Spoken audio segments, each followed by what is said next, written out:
Rāmis ir magnētiskais, diezgan ātri un labi un precīzi to, jo tam nospriegumam ir jābūt tādam tā kā... Jā, kā bungai. Jā, vai no uz tā materiāla mēs varam uztaisīt tādu šablonu, lai tas rāmis, ja, mēs varam uzpūst tādā gadījumā. Tā ir tāda īslaicīgā līme, vienkārši to izstrādājumu varam likt pa virsu un pielipināt. Tas mums būtu vajadzīgs šitādiem te, kas ir samti, kas ir plīši, kuriem nav vēlams, ka paliek no tiem rāmiem. Tas rāmi, jā.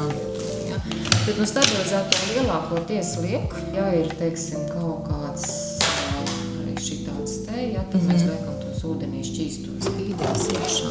Tur. Šos spriežam. Da? Jā. Ieviešana ir līdzīga kā mājas šujmašīnai, nekāda tur kosmosa zinātne tā nav. Spiežiet pogu un pat būsiet vienīgi.